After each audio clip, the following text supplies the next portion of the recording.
this week at Fox Sports as the network was hit with a lawsuit from a former hairdresser based in their Los Angeles studios. The lawsuit implicates not only Skip Bayless, but also Joy Taylor, Emmanuel Acho, and an executive at the company, and none of it is good. Here are the 5 things you need to know about this lawsuit.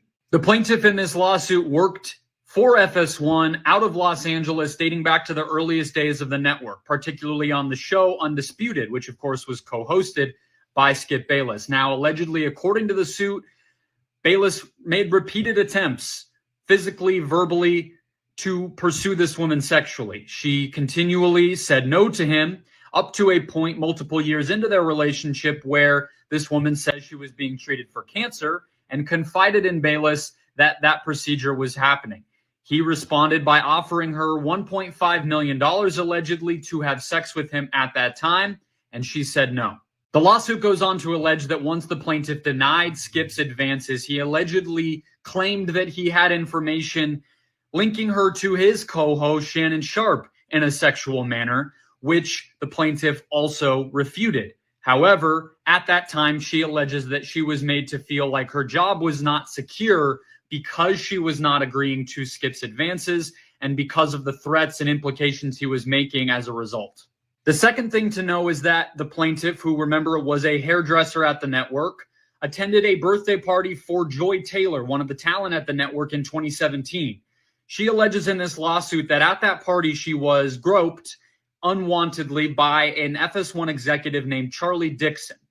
Now, this is where Joy Taylor's involvement in this lawsuit allegedly starts to begin, where not only was this her birthday party, but the hairdresser, the plaintiff, alleges that she knew at that time that Taylor was having a relationship with Mr. Dixon. The hairdresser plaintiff alleges that she came to Joy Taylor at that time following being groped by the man because she knew that Taylor had a relationship with him and might be able to help. And Taylor told her to, quote, get over it, and that because Taylor felt she only had her job as a result of her relationship with Dixon, she made an impression to the plaintiff that she, the plaintiff, could lose her job as well if anything crossed Dixon the wrong way. Thirdly, we zero in on Taylor once again, where the lawsuit alleges that in 2016, the plaintiff found out that Taylor had pursued a sexual relationship with Dixon in order to land the moderator role on Undisputed, the show that Bayless, of course, hosted. The fourth category is how Dixon, the FS1 executive, allegedly utilized financial influence to keep the relationship with Taylor a secret. Now, while the plaintiff, the hairdresser, allegedly knew about their relationship and knew that that had led to the breakup of Taylor's first marriage, for example, this lawsuit also alleges that Dixon went to extreme lengths to keep what was going on between him and Taylor private, including what the plaintiff alleges was a payoff of Taylor's second fiance, a former NBA player, to give them wedding deposits in exchange for that fiance to keep silent even after they broke up. In addition, the lawsuit alleges that Dixon kept his wife on Fox's payroll using his status as an upper executive to keep her silent about his affairs with Fox employees. The lawsuit alleges that Taylor was not the only employee that this happened with, and that Dixon utilized the money from the company in order to pay his wife to make her complicit and at least quiet when it comes to what he was doing. Last but certainly not least, as we find our way into the present day, the lawsuit alleges that Taylor utilized these tactics with another man at the network, Emmanuel Acho. Of course, Acho now is the host of the facility in the mornings on FS1, but previously he co-hosted Speak for Yourself, now called Just Speak, alongside Taylor. This lawsuit alleges that in February of 2020, as the initial plans were coming together for that show, the plaintiff discovered that both Acho and Taylor were engaging in a sexual relationship at the same time that Taylor was engaging in some of these other things. Taylor expressed to the plaintiff allegedly that this was a means of acquiring power at the network and that she could protect the plaintiff and her own career because of these relationships. While these allegations are, of course, salacious, and we at Awful Announcing, as much as anybody, like to follow the ins and outs of sports media, what's being accused here is very serious. The plaintiff, who was a lower level employee at the company, argues in the lawsuit that this culture and these practices around her and her knowledge of them led to negligent supervision, retaliation, wrongful termination, and the complaint wants this to go to trial. She accuses this network and its employees of harassing her in a variety of different ways and is obviously very serious about creating a fight out of this. We don't know what will happen next or how Fox will necessarily respond, but for now, this is huge when it comes to what is going to happen next at FS1. A lot to unpack this week at Fox Sports as the network was hit with a lawsuit from a former hairdresser based in their Los Angeles studios. The lawsuit implicates not only Skip Bayless, but also Joy Taylor, Emmanuel Acho, and an executive at the company, and none of it is good. Here are the 5 things you need to know about this lawsuit. The plaintiff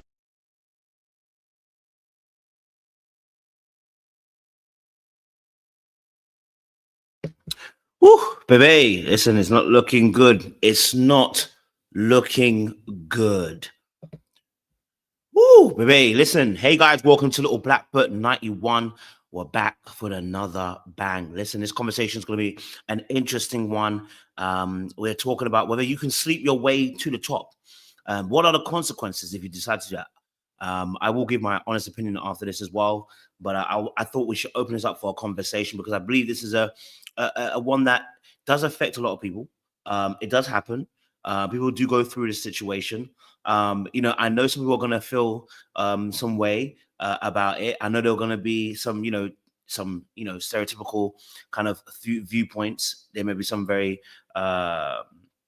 one-sided viewpoints too. Whichever your thoughts on this, I want to be able to hear it today because let me just say that, listen, it is a real situation in the workplace that is very sticky, that happens all the freaking time. Okay. And this can be a lesson for men as well in a position of power, that this is a very tricky thing. And for ladies who are trying to do it too, this is also a very tricky thing.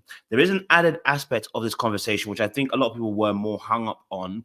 And it was less about her sleeping her way up to the top, but there was a comment that apparently and allegedly she said, which was that if it was to go wrong, she would utilize tactics, and this person is Joy Taylor, she would utilize tactics of claiming she was R-worded, coerced, because she's in a position of less power.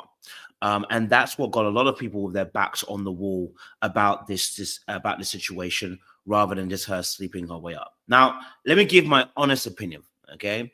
Once again, let me say this. Hey, welcome to Little Black Book. You know what time it is. Let me just say this now, okay? When I first heard the story, I said to myself, from a moral perspective, it's not right that she sleeps her way to the top, okay? From a moral perspective, it's not right if she sleeps her way to the top. From a moral perspective, okay? All right? Now, what I would say is, and this is going to sound so dark, but like I said, I'm always invested in dark arts and exposing it both for the men and for the women. Can I just say it is fucking clever of Joy Taylor to utilize the game this way? I'm just going to be real with you. If we're talking dark arts, by the way, this is, it's me talking about manipulation and how manipulation works and how to make it work for you. It is heinous and evil, but it is a part of the dark arts.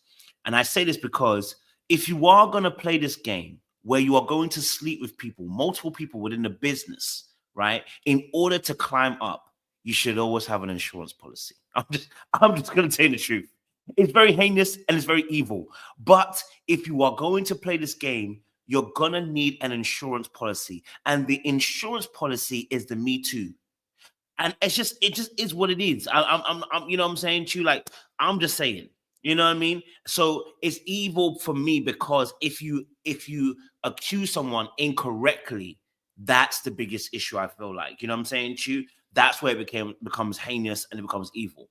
You know, so for me personally, it is dark arts. You know what I'm saying to you? You know that stuff that Harry Potter said, that there's dark and it's dark. You know what I'm saying to you? The stuff that you're not meant to touch. That's the stuff. Yeah. So, but it's clever in the way of manipulation because it's like, I'm going to have an insurance policy if I'm going to play this game. Now, the thing is, the way to cover oneself to be accountable is not to sleep with her in the first place. Okay, so that is the double-edged sword that we must take into account in the situation. She doesn't get to tell you that it will be a Me Too situation or an R situation if you never get to sleep with her. You know what I'm saying to you? That is a double-edged sword. So when we talk about the situation, I can hold both sides accountable here. Any man crying, fighting about it, pissed off about it, has to be aware, okay, all right, has to be aware that this game that she's playing, you have to be aware of the game too. That while you sleep with somebody who's at your workplace and you have a position of power, you cannot be ignorant of the situation. Even co-workers on the same level, I've learned that there's the situations with women. You got to be very careful. you drop some certain bars or flirts, and you can be in trouble too. You know what I'm saying, Chu? So you have to understand that the game of trying to sleep with someone whilst you work with them, without there being a deepened relationship with that particular person, knowing them on an intimate level, you are asking for trouble. Okay, you are asking for trouble. So for me, there is a game here that is being played, and old girl was ready to initiate the insurance policy if one needed it. Okay, all right. So again, once more, I said I understand the for me personally, should you sleep your way to the top? That's on you. I don't advise it because it's always messy. It's always difficult, but hey, shoot. She's a big girl. She put a big girl panties on and she decided she wanted to do that. That is on her. And I wouldn't necessarily advise because again, men get very egotistical, men get very territorial, and it can definitely work against you. It's better to stay in your lane and not be involved in that kind of stuff from my perspective again. But old girl said, listen, I'm a Trump and I'm a Trump. She said, listen, my Trump card's got Trump. Okay, all right. She said, listen, this level man here, I'm gonna sleep with him, but I'm gonna sleep with his boss, so I Trump him. But anything that trumps the boss is legal. She said, listen, just in case the boss decides to flip out, I got the legals. Okay, so you feel what I'm saying to you? Yeah.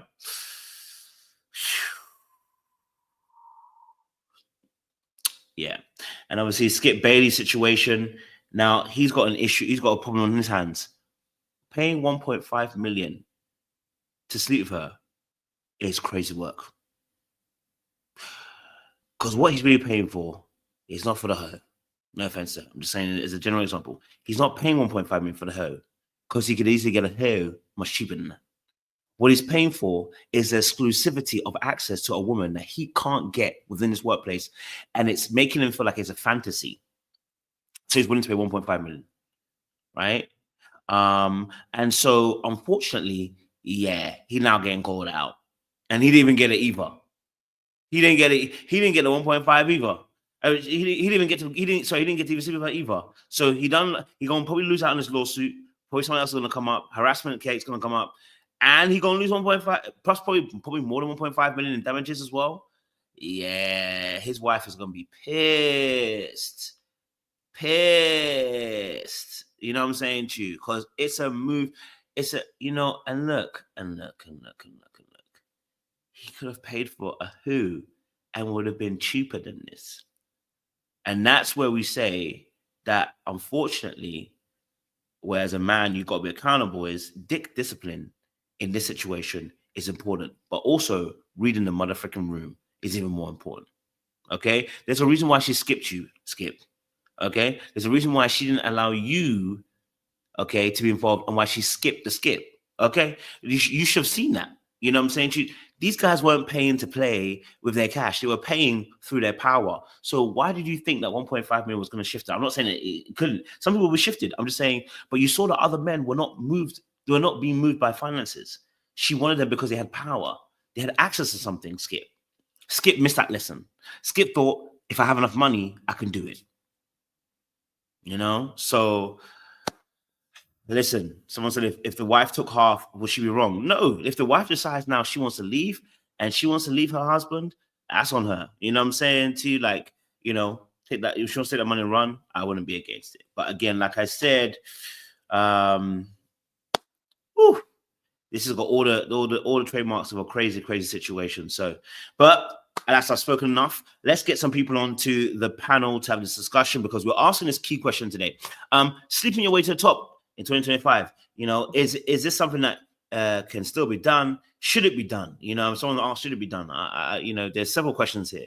You know, what's wrong if somebody does sleep to the top? You know, and we'll discuss obviously as well about Skip Bayless's actions as well, because I think that was a false move. He tried to pay to play, not realizing that his castmates weren't paying to play, which should let you know you shouldn't be paying to play. This is one game that shouldn't be involving you, Skip. But again, people don't read the room. And that's crazy. So, all right, listen, let's get some people on and then discuss this situation. Hello, yes, Easton, Jay. Woo, what are y'all telling me, man? It's been a while. It's been a while, but I'm gonna just start Easton, it off. I can't hear you. You sound like you're muted. Oh, can you hear me? Any better now? Just me. Was it me? I can hear you, Easton. Oh no, it's just me. Okay, cool. What's good? You can hear me, Coach? I can't hear y'all for some reason. You can't hear me either? Okay. While Coach is getting his sound situated, I was going to give a little point of reference. Okay, I'll jump out and you don't continue. I can't be heard, but you continue. I don't really give this too much credence.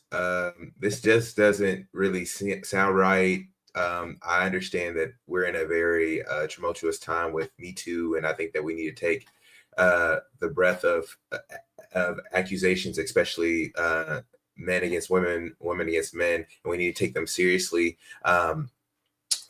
extremely seriously. But we also have to, you know, understand that you're innocent until proven guilty, one, and even just the mere mention of this has probably scorned Skip's and Joy's reputation for life. But I don't believe all of this. I don't in one bit. Now, if she has the documented timelines of everything that's going on, I will be, I'll have to eat my words and I'll have to change it. But I do think that there is some truth in what she's saying. I like to look at the full scope of what's going on. And we know that Fox Sports has been doing terribly in terms of ratings and had to get rid of and lay off tons of employees. And I do believe she being one of them. And so I'm sure that there is some kind of, you know, saltiness or, distaste in her mouth in terms of what's going on and her losing her job. But I do find that, you know, nail techs and estheticians and lash techs and hairdressers, they are able to procure information quite well. So I do think that some of what she is saying is true. And I'm sure she's using some of this stuff to kind of, maneuver and curate a position where she might get something out of it. They might tell her to hush up. But it just doesn't make sense. It just doesn't make sense. The 1.5 million, that doesn't make a lot of sense. Just because, again, Skip could be this monster and I could misread his character all the way. But I've watched First Take. Well, I did when it was on, and they said that man is religiously cheap in terms of from what he eats every single night. He eats chicken, rice, and broccoli every meal, unseasoned at that. Even to the point of him being like so cheap that he doesn't pay Shannon his wagers of Mountain Dew, different things like that. I just think this, it just doesn't sound really, it doesn't sound like this fits. Plus, why would she not take the $1.5 million? Like you're I mean, is your morals and ethics, I mean, that valuable? I have a hard time believing this stuff. Now, where I do believe that there was some, some, I guess, improper relations was probably with Joy and the executive and with Emmanuel Acho. I do definitely believe that, and I'm sure that that was probably her, I guess, what she was kind of leveraging the most. That's the information that she has the best information on, or the most truthfulness by. But the problem is that isn't really enough to garner a big payout or anything like that. Like if you say, oh, so and so had relations with their co-host, it'll be the same as, what was it, TJ Holmes, the dude from Good Morning America, and the lady that he was dating. I don't think that it would cause you to get a settlement or anything like that. So I just want to I don't want to give this too much credence. I think that the big talk is more on the potential false allegations and more on Joy. I just think that Skip was collateral. I think that even her talking about Colin Cowherd and saying he was just this great guy, it just doesn't make sense. But I'll pass this over to other panelists. Go for it, Jay. So what am I answering this question and scrolling from the bottom? No, just your opening thoughts to the whole situation. My opening thoughts to this whole situation. Yeah. Listen, it's giving a little bit of dry snitching. It's giving I don't have enough information of my own stuff. So I got to throw somebody else's thing in there to justify a bit of mine's up in it right now. I'm a little bit where Easton is, if I feel like if she had more of things that were happening directly to her, it should have been more of that in her lawsuit instead of mostly this about Joy and Dixon and their behaviors and all this stuff, to just say this is what the workplace atmosphere is like. You know what I'm saying? Those two people's moral codes is something different. Yours could be something else, I understand. But to put Skip in this, and I'm not saying that he didn't do it, that he couldn't do it. He could have been penny pinching all this time to save up that 1.5 for this girl. I have no idea. You know what I'm saying? But just to sit there and use this as a reason to say, hey, I am owed because this person has made a pass at me or whatever and stuff. And then yada, yada, this lady had told me, don't say anything, mind your business. Still go say something. That's your business. That's your thing. If it happens to you, you should be able to go talk about what is happening to you. Now, most of what I was reading seems to be, and I didn't get the full legal document, but from what I had seen from the excerpts, it's all about Joy and Joy's behavior. So it's giving, I'm a little bit jealous that she's able to maneuver this way with the people that she want to maneuver with, but I can't maneuver with who I'm getting Skip. Like, I don't want Skip. I want one of these other people up in here, something else. But I'm trying to like really see the whole thing. I don't want to dismiss her claims though, because I do know that in the workplace as an attractive person, there's a lot of harassment that can be taking place. There's a lot of innuendos that be made, inappropriate things that are said, and it's not for everybody. Everybody don't like to be joked with in such manner. So I can understand some regards, and I don't want to take away that it could all be true. I want to see proof.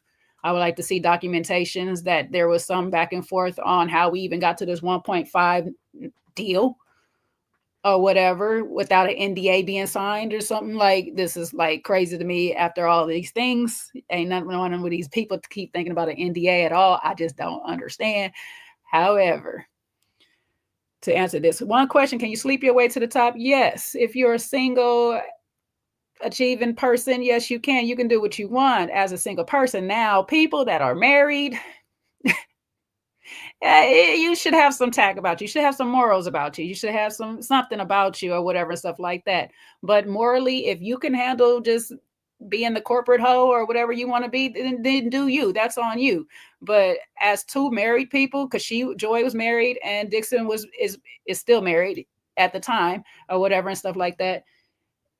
Y'all made vows and commitment before God. That's a whole different thing. So y'all should already have a natural moral system in place. Other than that, I don't know what to tell you. And yes, the world is in shambles, but L has been doing this for years or whatever, men and women. It's just not women sleeping their way to the top. Let's not confuse that either. There's a lot of men doing the same thing too. We just don't bring it up in the case because we don't like to just assume men are doing these really immoral things like that. But men do it too. So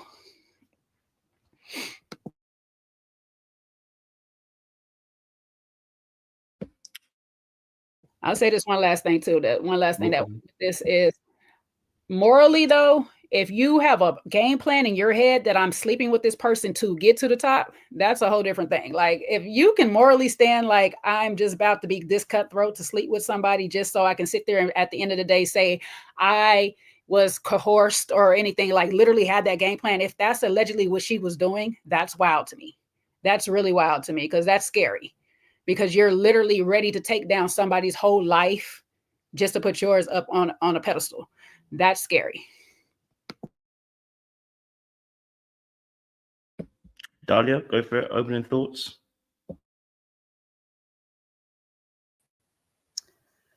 Okay, so I have a couple of thoughts, and to be honest with you, I really don't know anything about the situation other than the video that you just played and the commentary coming in from everybody. So I'm really just thinking about just like general application here. When you were talking about sleeping your way to the top, my immediate thought was of Kamala Harris, because that allegation has been plaguing her for years now. They brought it up during her presidential run that basically she slept her way into the attorney general position, which is crazy to me because that's an elected position. I don't know how she would have slept with millions of people, but okay. But they've been making that claim about her that she effectively slept her way into the position where she would be in the running for attorney general, and then obviously that put her on track to get to be like a proper politician and potential presidential candidate. And yeah, I guess you can say you can sleep your way to the top, whatever you consider the top to be, but that reputation will follow you, and eventually it's going to screw you over from getting what you really want. If that is indeed true. We don't even know if that's true. We don't know if Joy actually did that. There's no actual evidence here. This lady's reputation is already getting destroyed, and it's solely based off of accusations and allegations. Even this idea that maybe she has this insurance card in her back pocket that she'll just say that she was R-worded, just in case it blows up in her face. How do we know that's true? What is that based on? That's a he said, she said. Like, you can't even prove a negative at that point. Like, how can you prove that how can she even prove that she didn't say it? You know what I mean? Like, how would that even work? And I noticed, and you brought this up, Jay, that about how men, they sleep their way to the top too, and yet you only ever see that thrown in women's faces. You only ever see that thrown in women's faces. I just thought that was funny. I thought that was interesting how it's Joy who's getting hit with this. It's not really Skip who's getting hit with it. Also, let's say this is true. Let's say that Skip is involved in this and that he is offering $1.5 million. Let's say that is true. If that is indeed true, terrible businessman. I would never want to do business with him. Listen, I don't know a whole lot about business, but I know enough to know that there's cheaper ways to get a pretty woman to give you their time and attention. Like if you're really playing for exclusivity, why would you go through somebody that you work with? Like I understand that men have this thing where y'all like to be in proximity with women, but at this level, I mean, you really could afford to go with somebody else and have exclusivity and not be like a whole thing that destroys your entire life. I don't understand that. So yeah, those are some of the thoughts that are just kind of like rolling through my head right now. But yeah, that's pretty much it. Real quick, Coach, can I ask Dahlia a question? No, wait. Before it's Seaway first. I want everyone's opening statements before any questions. Seaway, what's your opening thoughts? Hello. Hello, hello. I am actually well versed on this topic. I discussed this on my TikTok. I read the 42-page complaint.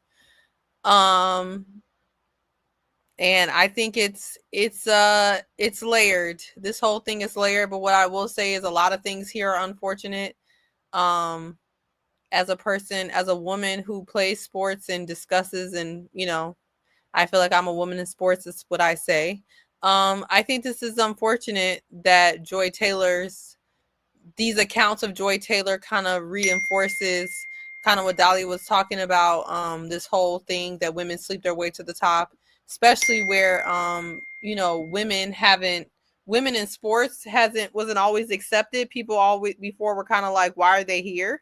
And so the fact that now I think there's been more credence and acceptability and credibility to women being in sports, and the fact that this has come out, I think it sets us back, and it shouldn't, because she's one person, but it does.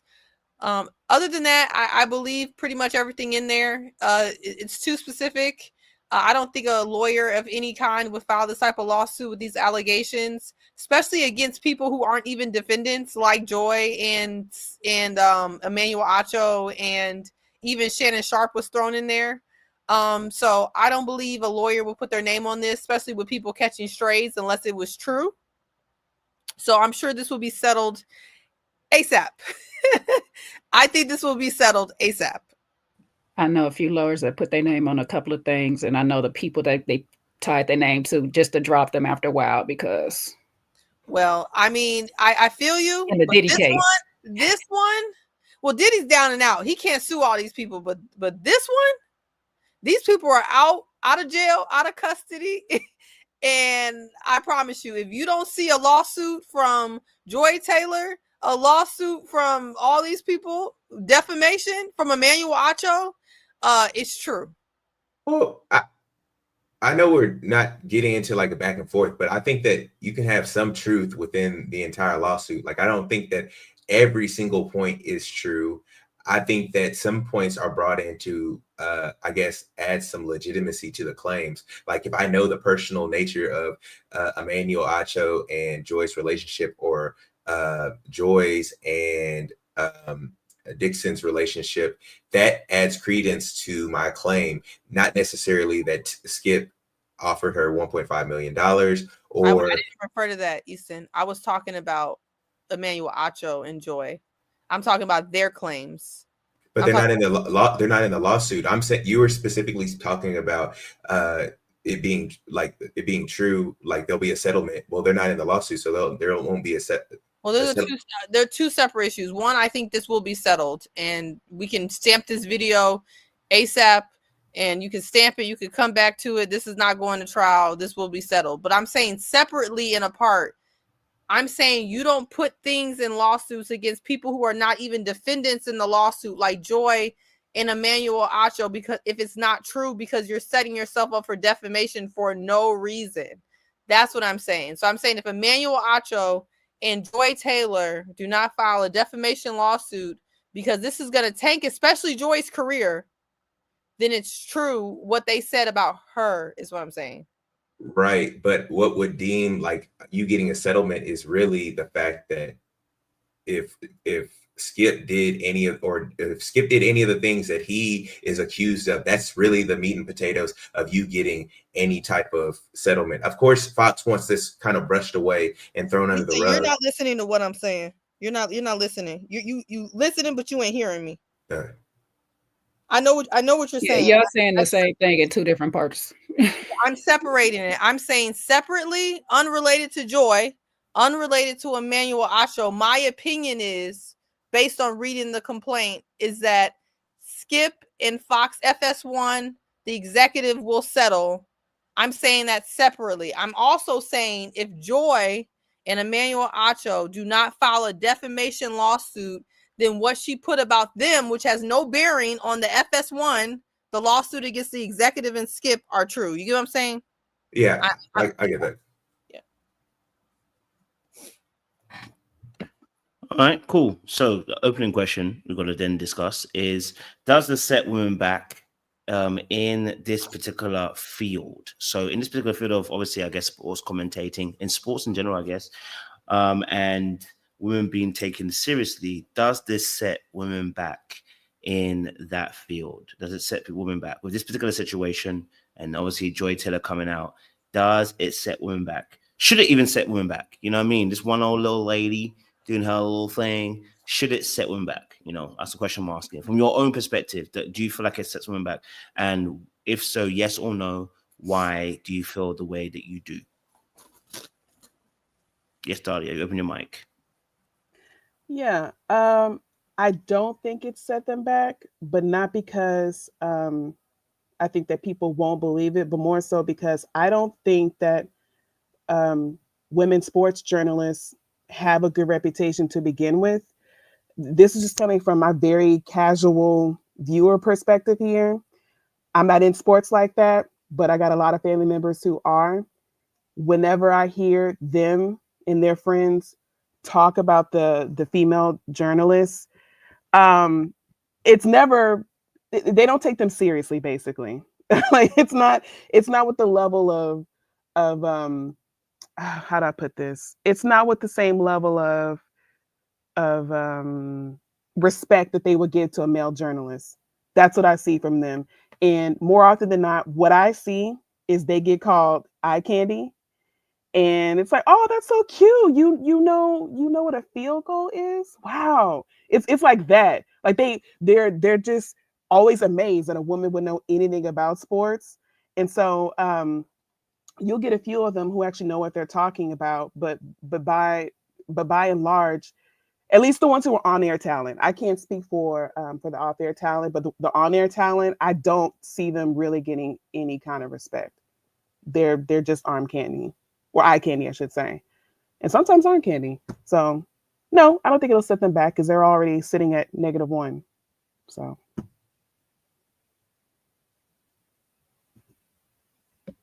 Appreciate it, Dahlia. Who wants to go next? Who wants to tackle this question? You know, that does it set women back? Does it set women back? I'll go. Yes, C-Way. I for sure think it sets women who cover men's sports back.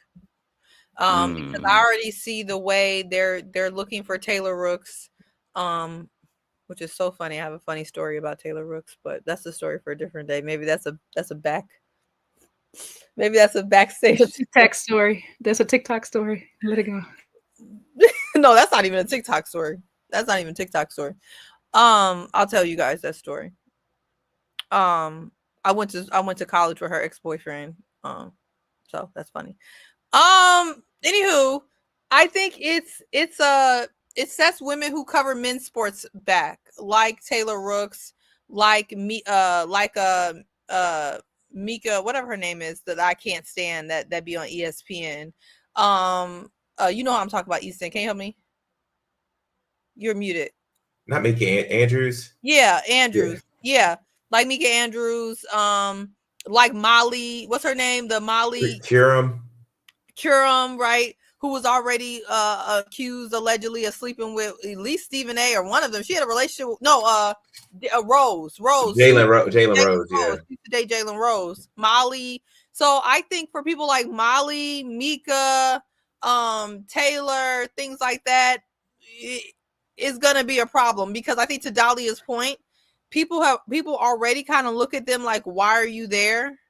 But I believe because of the growth in women's sports and the growth in women in media, I've seen that come way down. Like, there was a time where, like, if Mika Andrews or Molly would insert themselves into a debate, people would be like, shut the hell up. You know what I mean? Now it seems like they participate in the conversations. It's not an issue.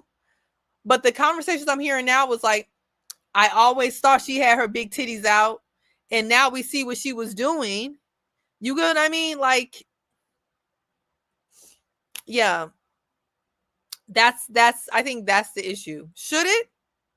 No. But I do think people are going to be looking at people crazy. But I think women who cover women's sports will be fine. But women covering like football or even the NBA predominantly who weren't previous athletes like Candace Parker and things like that. I think Shanae Ogwumike is going to be fine because she was a former WNBA player. But the ones that are just cute faces up there and we don't know where they came from, oh, they're going to have a problem.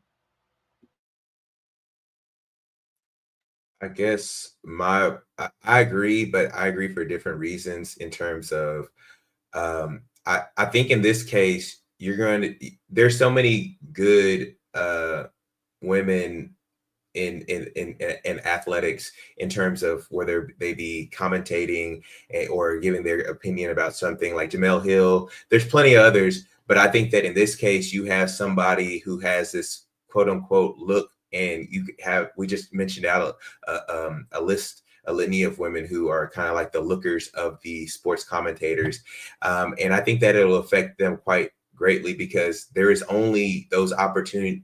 If we're just going to be honest, women's viewership, no matter how many records they're breaking, aren't anywhere near close to the men's ratings. And that's just even me with participation in terms of going to games. I've worked in college athletics, so I knew the numbers on the back end. And no matter how many the ratings were improving, it was not even a drop in the bucket compared to men's football, basketball, baseball, et cetera, et cetera. And so when you do have women who are in primetime slots, they have to be that much better to get, that much more for that demographic. And having stuff like this happen is extremely unfortunate, one. But two, I think that it sets women in sports just back because of the potential. I guess more people are giving Joy, I guess they have more problem with what she was saying because of the extension of the relationship that could have happened. Like if she did falsely accuse Dixon or Emmanuel Acho of something, I think that was more of the issue. And now people are going to have to go into the I guess the lens or the point of view of, do I have to have a woman with me every time I'm in a break room if I'm at ESPN or Fox or something like that? And that isn't something that you want to think about, even when it comes to hiring. Like if you have somebody who is a attractive, a woman on your staff, do you have to have somebody who is watching or a chief of staff that is keeping these things aligned, which makes your bottom line more expensive and causes potential issues from a company perspective. So this is my thoughts. So I'm gonna look at this from an optimistic lens. Unless we get rid of equal opportunity employment, this is a setup. This is a setup for a good, strong comeback. And I say that because if women look at this now who is eager to get into this profession, understand you're gonna have to come with your shit together. Excuse my French, but you're going to have to be that 3-point threat. Like you got to have to be that triple threat on the court and off the court. You're going to have to be that in this game. You're going to have to get in there and prove to these men that you know what you're talking about, that you're just not good looking, because the TV wants somebody good looking. We're going to have to admit that. And that's why there's certain people in front of the camera all the time when there's other people that are just behind a mic or whatever and stuff like that.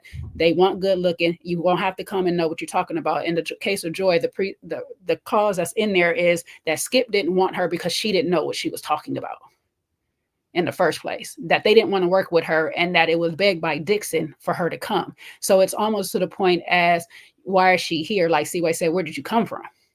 Now, the ones with the background in sports, whether it's outside of football or not, if you know your stuff, period.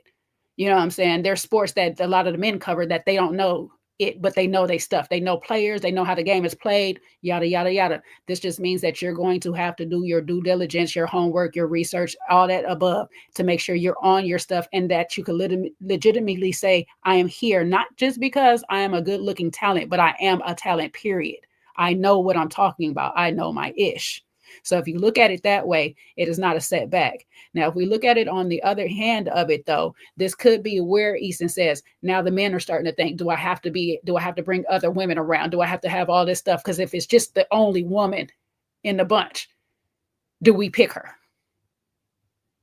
So it might be that setback there of people saying, no, I don't want to pick her. If I have all these men to choose from and she's the only woman, but she's the best even amongst these men, I would rather just deal with these men then have the opportunity for a woman to blackmail me later on and stuff like that. So is a catch-22 to it, to where she has probably potentially set future women up that might come into an area where they might be the lone wolf up in there, and they might have a harder time getting in.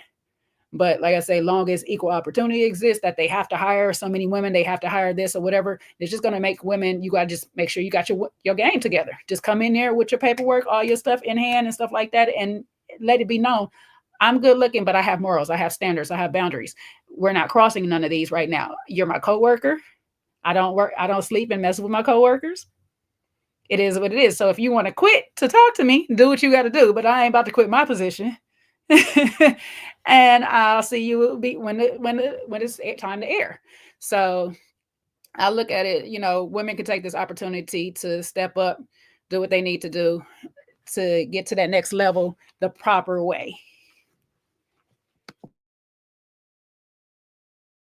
Yeah, I mean, listen, look, I watch obviously soccer from the UK side of things, so they have began obviously introducing women into commentary, into refereeing, as well. Personally, can I be honest with you? I think there is a lot of men who are unqualified to be on those panels too. And to be honest, sometimes when you hear them, you're like, you don't know So I think my biggest gripe is, and again, I'm talking from maybe a different place than some other men, but for me personally, is I don't care if the woman's on it. Is she knowledgeable? And you can normally hear that in the way that the technicalities, the way they talk and what they say, how they deliver certain points. When someone goes, you go, oh, that's a good point. Like they never even saw that, or they're adding something to the table. I don't know about Joy if she's one of those people that's adding to the table or not. I haven't watched her. I haven't watched her in sports. I don't know the sports well enough to be able to say that, right? So someone else can make that kind of deduction. But my thing is always about the competency, which always overrides the consensus of the group around. That usually you do have to work a little bit more harder. You do have to be more excellent. You do have to, work, as I said, 10 times harder to make sure that you shine bright. What people find frustrating is when people are not competent. But like I said, you were saying this earlier on, Jay, there are men out there too who may not necessarily be outed, but they are there, and that they're not there because they're good. They're not there because they're knowledgeable, right? That's in sports in general. There are people that are in sports who you're looking at, you should never have made it pro. How did you make it pro? You know what I mean? There are better people than you. So, it's the same kind of situation there too. So for me, it's all about that competency. Does it set women back? I think it sets women back with more misogynistic men, if I'm honest with you. No offense to the bed, them. You know what I mean? Like, those men who are setting them back already felt some way about a woman in that position in the first place. Okay, so it further brings credence to their point that women can't do what men do. And I'm not saying that, we have to have an inundation of women in the men's sports conversations. But what I'm saying is that there are exceptional women out there who are very much well-versed, qualified, knowledgeable, have an understanding of the game, and can bring some valuable insight to the game. And so if they're there, they should be on their merit, and they should be there in that position. I just think it's real simple, right? And again, because the proof is actually in the pudding. It's actually in the pudding. It's in the conversation. It's that simple. So yeah, go for it, Sue. You want to say something? Yeah, I think people in the mid, and I will say the conversation about this whole thing seems to be that FS1 Fox is just freaky in general. I think that's kind of where the conversation is turning, which I think is a better place to kind of summarize it. But I will say, I think the men who are already don't believe women should be in these arenas are mad because it really seems that Joy used her sexuality as an advantage, and she used men's deviant behavior to her benefit. And I don't think people like that. I think people are used to women being victims. I think basically in the lawsuit, hearing that like Joy understood the deviant behavior of the executive. She understood that Emmanuel Acho would be like a lick pretty much, and she hit a lick. That's pretty much the lawsuit. And I think some people don't like that. Some people don't like that. Where did I say something wrong? Because that's pretty much what happened. You're muted, Easton. I don't think that's where people are upset, or at least from my vantage point. I think it's just because if I personally don't have a problem when people use their leverage or their power to their advantage. I think that it's unfortunate. I think on the front end, typically, because we know how these things are situated, men have a little bit more power on the front end because they might be the CEO or a C-suite executive of said company, and they might use their privilege to make the executive assistant, make her higher up or manager level, and she hasn't done anything. Cool, if that's what you want to do, that comes with its own set of issues that's associated with it. On the back end, women can use their sexuality, their looks, et cetera, and use that to kind of position themselves and pigeonhole themselves into higher roles and positions. And so I don't have an issue, and I don't think that a lot of people have an issue. I think that more of the problem with this case in general is the fact that Molly was as nefarious Joy was as nefarious of a person to potentially put a Me Too situation on one, maybe two people, because she could have got pushed out. I don't think it's because people were using their power. Even if Skip did it, okay, he offered the lady some money. Robert Kraft had got a happy ending in New England. Cool, and he got a slap on the wrist. I think the biggest issue is that if she's able to spin this and be like, as if I was the victim, it basically puts a light on who do we believe. If we're believing all women, then we have to believe the hairdresser is a victim and all of her claims are real. And then if on the other end, if we would have believed Joy, then she is a victim just as bad. And this was a terrible situation, but in reality, this was something that was probably consensual, that both people were using to, they were using their power and leveraging that for their own. That's not even what's going around. I mean, I understand that is a big problem, and that's a fair problem. But the thing that was going around the internet was about her sleeping the way to the top. The Me Too and then her basically trying to silence the victim is the most egregious thing in the lawsuit. But that's not even what's going around. What's going around is her booty popping, pussy popping over there and over there. That's what people are talking about. And that's what people seem to be disappointed about, is the fact that people were like, dang, I knew her titties sitting up to her neck. I knew that she was there for the wrong reasons. That's what I hear people talking about. Maybe, maybe these are all anecdotal experiences. And so maybe from my side of TikTok and even just talking to people, it's the fact that she could potentially have, and it also could be gender-based too, is that she could be she basically could have curated a Me Too moment. And on your side, it could be that everybody's saying that she slept her way to the top. From my vantage point, all the people that I've talked to or listened to has been like, dang, the worst part is that she could have just, if things got bad, if she didn't get what she wanted, she could have easily came up with a Me Too moment, and we would have just like, gotta believe her. It's funny because I'm gonna try not to be rude because my Leo want to come out so bad right now. Life of Bias told you to stay out that red pill content. Maybe. No.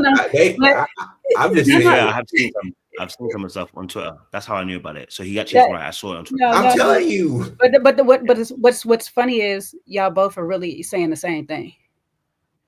If you really think about you went one way to say the same thing and Seaway went another, but you're both saying the same thing. She's leveraging her power.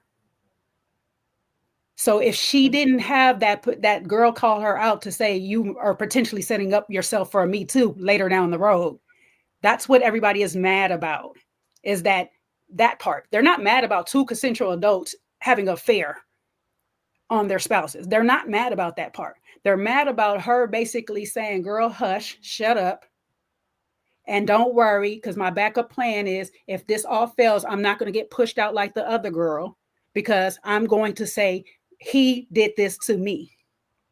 You both are saying the same thing, to be honest with you. Seaway just said she's leveraging her power, and you were just saying that that's what her power is. No, I don't. No. I'm cool with her. No, I don't think that's your power. I think that's more nefarious. If you are able to be like, hey, my exit strategy is I'm going to pull a Me Too. I think that's far more nefarious than saying, hey, I am the CEO. I can put you in a position if we sleep together and her accepting that and being like, hey, I can use my sexuality to get a higher position. But can I flip it? That's not the inverse. That's not the inverse. The inverse is the CEOs telling all those other women in the lawsuit, if you don't sleep with me, you're fired. The inverse of what you just said is what these CEOs are doing to the other women that they're firing for not sleeping with them. That's the equivalent. And so I think people are mad at Molly because Molly basically did the women version of what the CEO, Skip, and the CEO were doing to women who didn't want to sleep with them. Yeah. That's actually the real comparison right there. And people like, Deg, I said Molly, I'm sorry, Joy did that. And I'm like, people are not used to seeing that because Joy knew what the game was. And she said, I'm not going to be one of these victims of, I'm going to be the nefarious one. And I don't think people are used to that. And the problem they're not used to it because nobody has ever came out and told on another girl saying this is what she said. Yeah, we wouldn't. You don't, as the woman, stuff like that is they're not usually going around to tell the other woman, child, don't worry about it. This is my game plan. The game plan usually comes out later on in life after they done got what they want, and then something they didn't get that last thing they wanted, and it's like, oh well, I'm about to use this now, or the wife has cornered them, or some stuff like that. That's when that game plan comes out. But she telling another woman and this woman outing her is what everybody is mad at. That's the same thing, Easton, as a man leveraging his power and stuff. And then finally that woman says, you know what, I'm not going to be leveraged this way. I'm going to call corporate or HR or whatever and stuff. Yeah. So I see what both of you are saying. So you're explaining, I think, two sides of the coin. I think that's what you're saying, Jay, right? Because I see what Easton's saying in the sense of it is nefarious. I mean, the game's a game. I'm just gonna be honest with you. Me personally, it's dark arts, but the game's a game. The girl had an insurance policy, but it's nefarious. And I think what you're also saying is that this is the flip side of the coin, which is what men do or have been doing for a long period of time. When they say, "You don't sleep with me, your job is now under threat." So that's the nefariousness of the reverse. So what we're seeing is we're now seeing how this flipped looks like. So as a man in a situation who's now under less power in a situation, when someone's using their power against you, that's what it looks like in reverse. So I can see both sides. I'm personally, like I said, I think it's nefarious when a man says you don't see me, and then now suddenly your job is under threat. That is what it looks like. And I think this is a good lesson for any man out there who is in a position of authority, of power, how it looks like when you are now not in the position of power, right? So how quickly and how scary it becomes, how angry you are now when you're in that situation where if she says that if she decided that she wanted to go to the Me Too and say, listen, hey, that, you know, he coerced me and he argued me, the position of power that he had over me, and that's what happened, right? That's what it looks like when you have a position of power and you proposition somebody or try to sleep with them and then say, well, you know what? You don't sleep with me today? Guess what? You ain't getting a bonus. Guess what? You know what? You ain't coming into work. That is the equivalent of the same thing. So if it looks nefarious with our good sis Joy Taylor and what she's done, that's what it looks like. And it is nefarious. I'm not saying it isn't, but that's what it looks like, and that's how it feels like. And it happens a lot more because we've had a lot more power. And this is something I definitely know, is that we've had a lot more power because obviously of how dynamics between men and women are in the workplace. That for a long time has been the case for a lot of men operating with women in that space.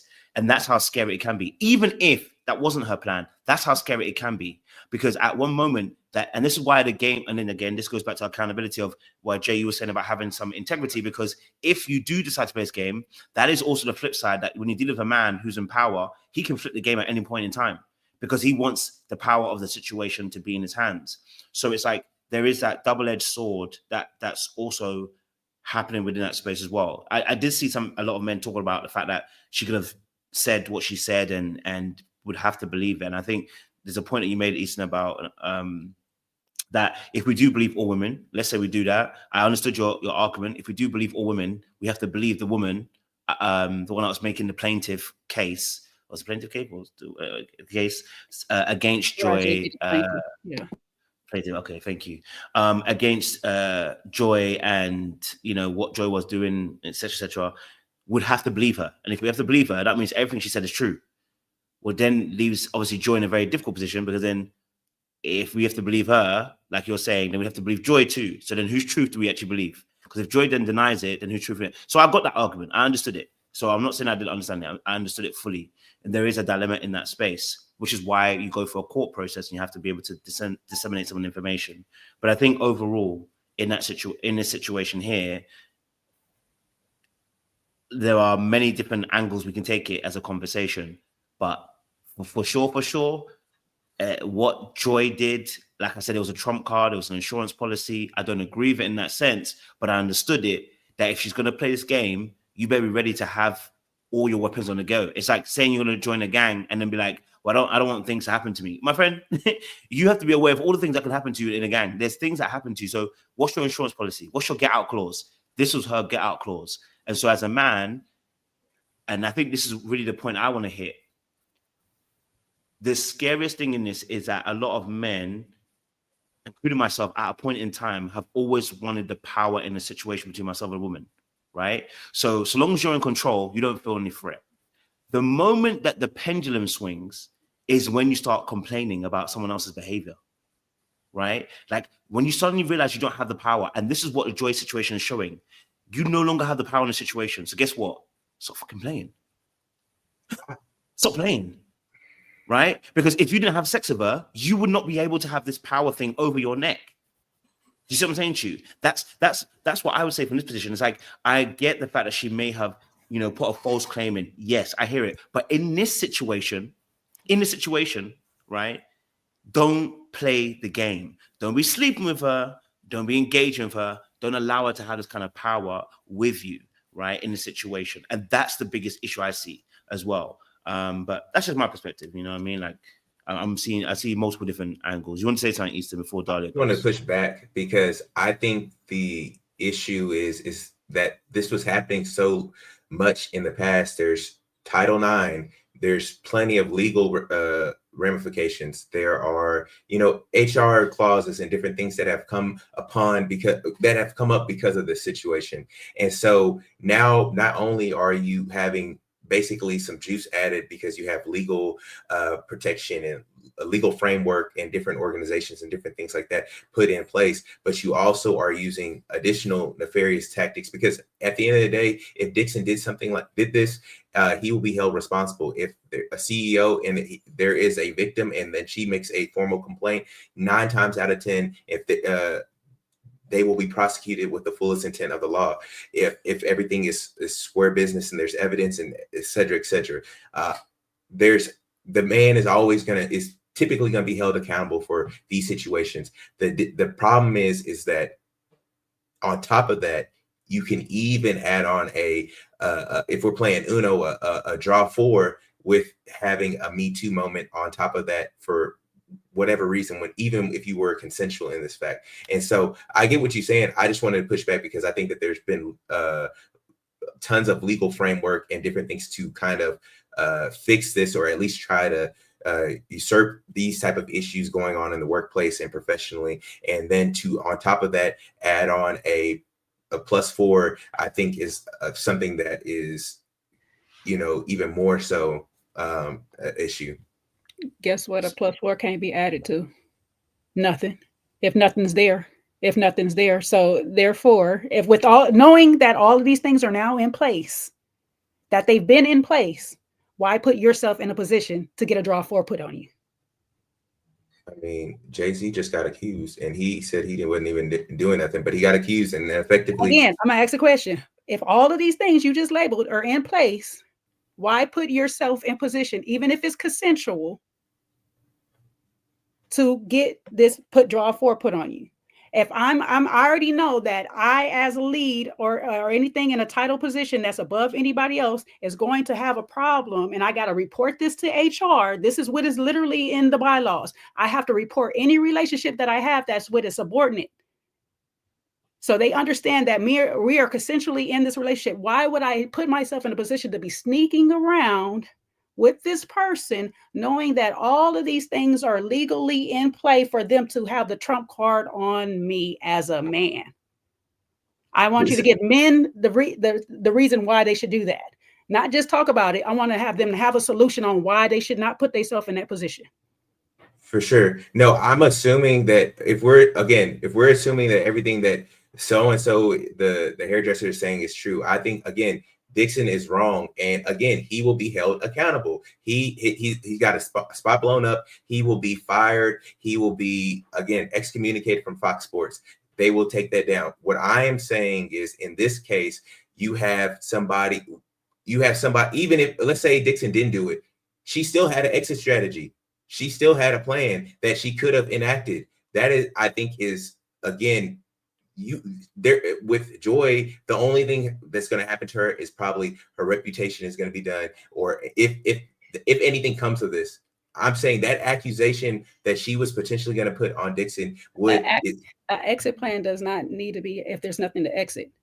There's nothing to exit. If he Dixon, and that my point is to do you like this, Easton, is because I'm here to hold women accountable. Mm-hmm. We look to you, Kojo, Ya, Sean, to hold men accountable. Prevent men from being in this position by talking to men and saying, hey, keep your butt away from the woman because look at what she's thinking about doing. I shouldn't be here telling the man, look what this woman is thinking about doing. She has an exit strategy plan for you, and there's already laws against you in the first place. Don't engage with her. We agree. We agree on that, but there's also an additional Then why is framework there a but? to hold them. Huh? I can say it until I'm blue in the. I can say it until I'm blue in the face. Hey, don't do anything with any of your subordinates. Don't do anything with anybody, your coworkers. And even if it didn't happen, there's still frameworks that are put in place that will hold him accountable. Hold him accountable for anything. What I'm saying is Joy could just accuse him, and we don't know what's going to happen. I'm just saying that there's already legal stuff that could happen. There's already stuff that can happen with the job, et cetera, et cetera. That's all I'm saying. It doesn't matter what we say personally.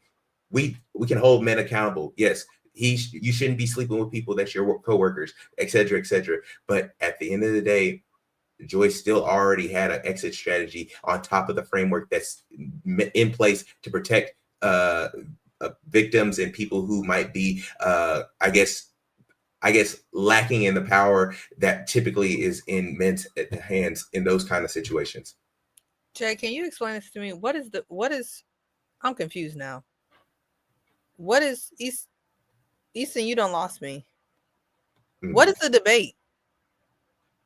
All I did was push back on Kojo because I think that the issue is that, like, oh, if you play the game, obviously, if you play the game, whatever happens, and typically it does happen. If you do something wrong by your coworkers or by a colleague, you will get fired. You will go to jail. You will be thrown underneath the jail.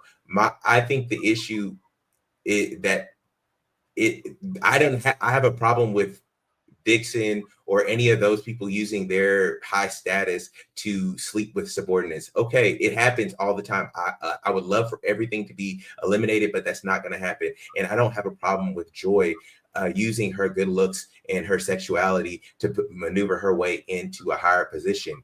And in those cases where the man like Dixon typically has more power, there is frameworks, Title IX, legal ramifications, HR, to hold him accountable. But in this case, you don't have anybody to hold Joy accountable. All it's going to be is you don't.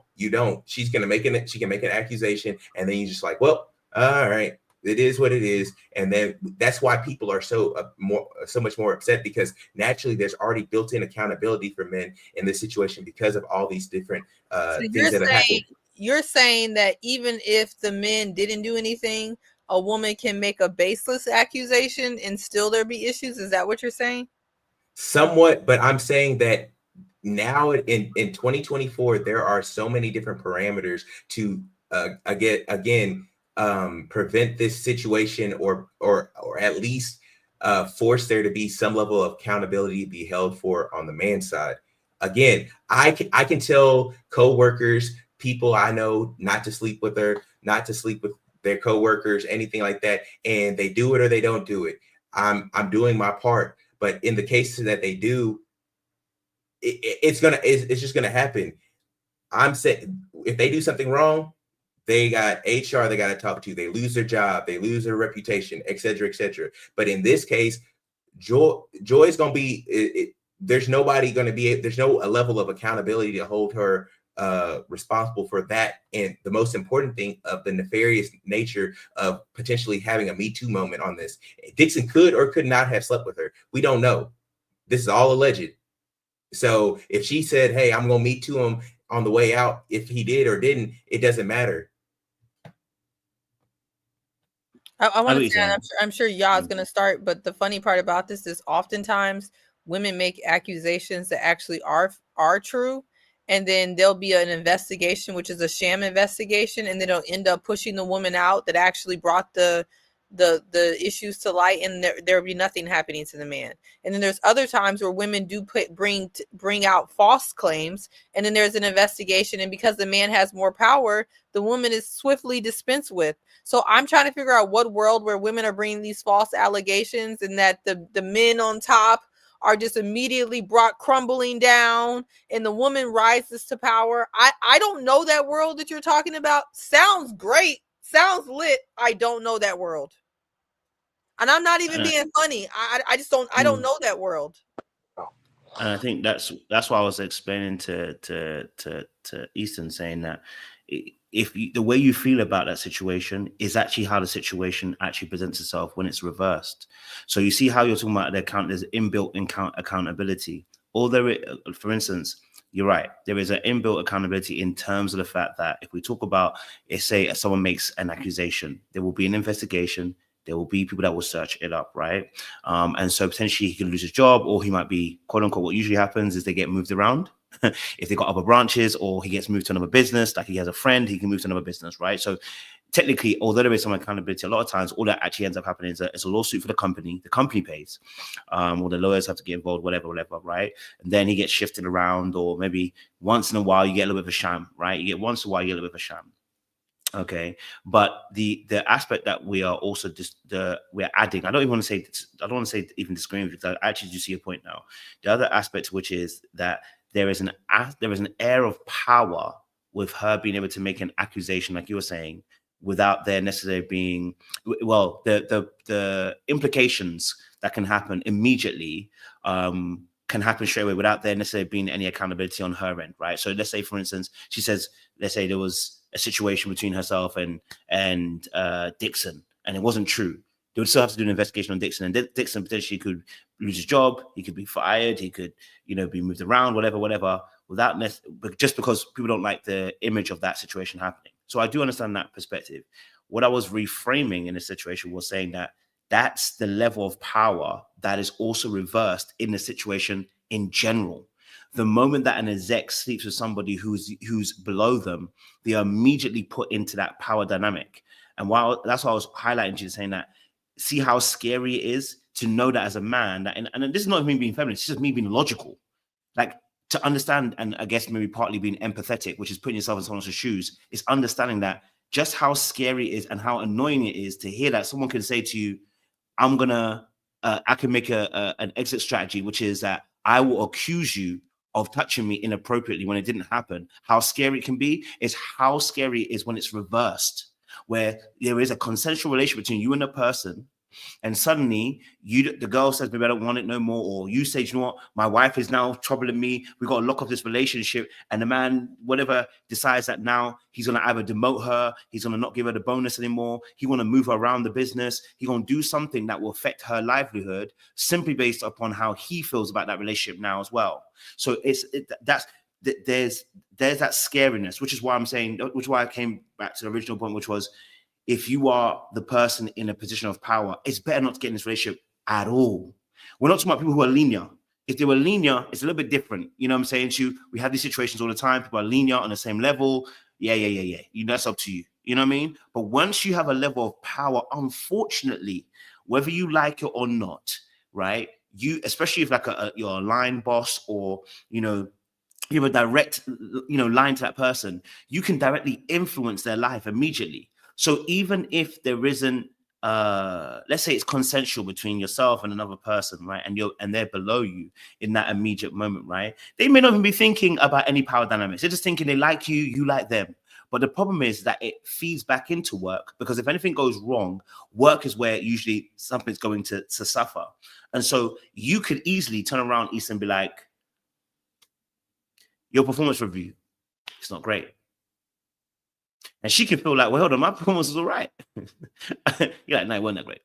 So you ain't getting your bonus this year. Now it can look, and even if it wasn't that, it can now look like even. That's why this whole thing shouldn't even, this is why you don't want to even go in it in the first place, because it can get tetchy real quick. So I do hear what you're saying, but I'm letting you know that you actually, the man, because when we as men do this, we almost abdicate as if we don't have no power. The power is not sleeping with her in the first place, because you are in a position of power. So if you sleep with her, you are actually now putting yourself in danger. You're exposing yourself. I don't like to say it, but it's the truth.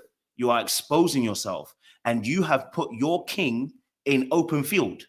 So I do get what you're saying in the sense of that she can make the claim and it's nefarious. It is nefarious, but it will be equally nefarious when we see situations a lot of times with men who are in positions of power, right? Who then, because a relationship sours, can use work as a way of obviously overpowering the person. And it's very subtle, because it's not usually that you're just getting fired. It's usually that there is what we call, I like to call what we call one-up. It's called an act of warfare. They one-up aspect. So little things happen in the business where they are sabotaging you, right? A little word here, a little word there. Maybe I speak to a colleague over here. Don't employ her. Don't give her the promotion here. Like, she did this, she did that. Oh, if you sleep with her or anything like that, she gonna do. And it becomes a boys' club. Now, I'm not trying to say that from a feminist perspective. Just saying that in general, just seeing as us men who hold power, how that can easily happen.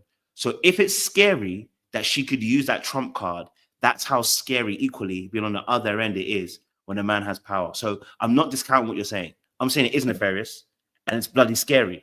And I'm saying that as a man, to not be in that position, in most cases, is not to engage with that kind of person in the first place, which is why there's a video of Jason Whitlock, which I did watch actually as well, where he said, yeah, he sees it, but he ain't joining in. Why? Because he understands that, like you said, bro, in this interaction, she has power. So what does that mean now? Don't engage. Yep. You know, before we go, y'all. Easton's got to respond, and Dahlia's got to go, because I promised Dahlia, and you can go. Yes, Easton. No, I don't. I agree with those sentiments. It's just my last little bit was just that I think also maybe it's a recency bias or something like that, but I think that also as of maybe 5 years, like probably 2020 and on, I think that there has been a massive shift in the right way to hold these people accountable. So you're not seeing, which is why you start to see some of these major players, whether it be music executives or entertainment executives or corporate people, starting to get held more accountable for the things that they do. There are people, are men and women, because it happens on both sides, but I will say more times than none, women are the victim, are more empowered to speak up on their own behalf or others' behalf if they are treated unjustly. And so I just say that now, because all this framework has been created to make the powerless more powerful, when you add on another layer of I guess like a power boost in a way by using some type of nefarious tactic like this, I feel like it's unfair, considering that over the years there has been meaningful change to encourage people to speak up, given the depth of how dark this does go. Not saying that it's a perfect system at all. I'm just saying that as of late, there are more, you go on the news, there are more settlements happening and different things like that. And I just think that, to add that on, I don't think that it's necessarily the best situation. And again, we can all just not have any relations, and I hope that's the case. Do not sleep with your coworkers or anything like that. But I also think that there's, those frameworks were created to help those people speak up in the times that they are affected, and now to have an additional like kind of +4 on there, I think that it makes things a little bit more murkier than ever. Appreciate it. Dahlia, go for it, and then we'll get Yao on. Okay, so a couple of points to as far as what Easton was talking about, I do want to point out that in the cases that do get reported to the police, only 3% of them turn out to be false filings. We do have to keep that in mind. And so what ends up happening now, and I've seen this especially coming from the red pill space lately, is that I would say it's actually not since the pandemic, but more like I would say in the last 10 years, we have had more people willing to speak up and say what's happened to them. But that 3% is now tainting the 97% of cases where we are seeing that, no, these are not false accusations.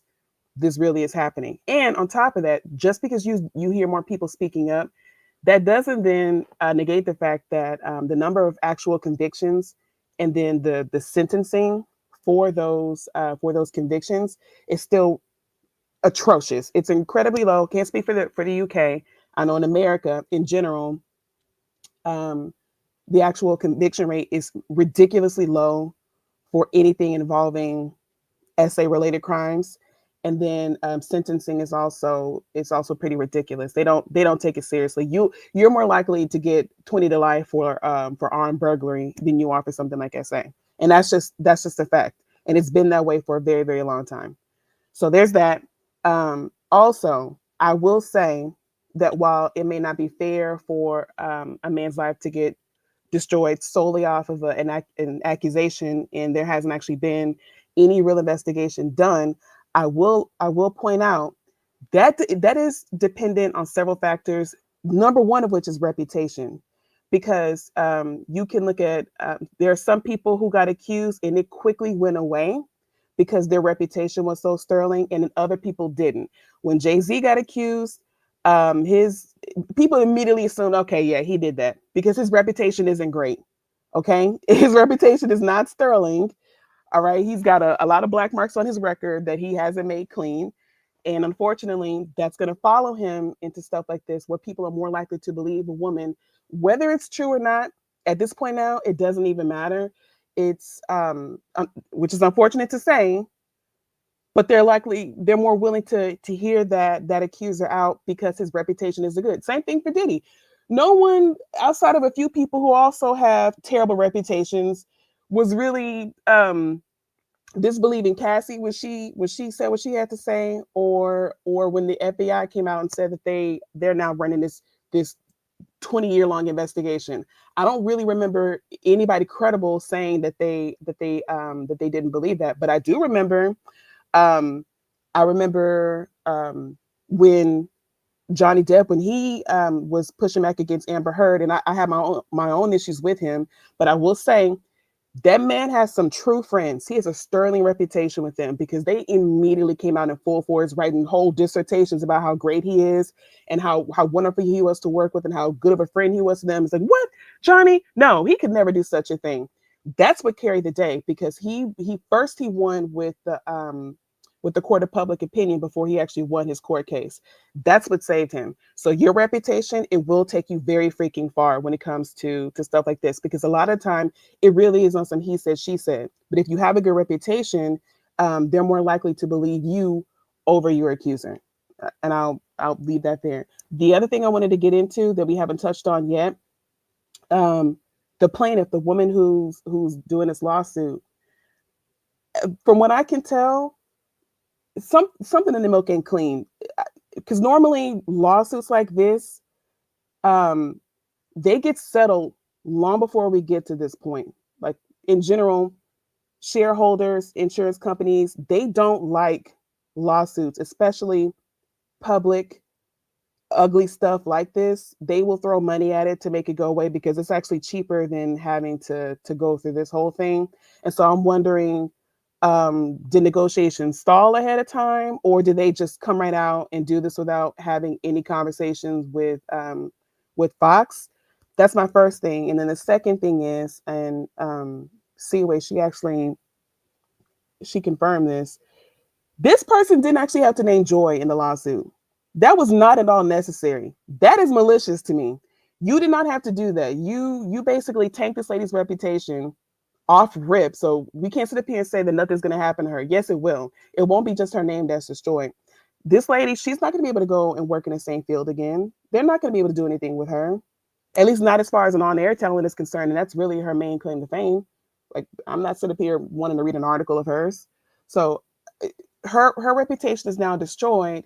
And I'm wondering, was the point of this in order to make this lawsuit so tainted that Fox has no choice but to hurry up and make this go away as quickly as possible? Was she trying to do something like what Cassie did when she filed?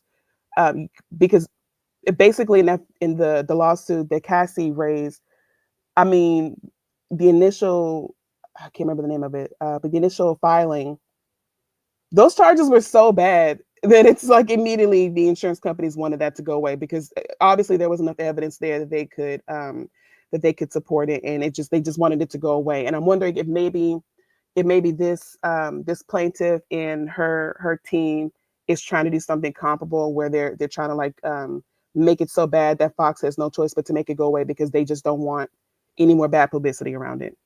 So that's what I'm thinking of at this point.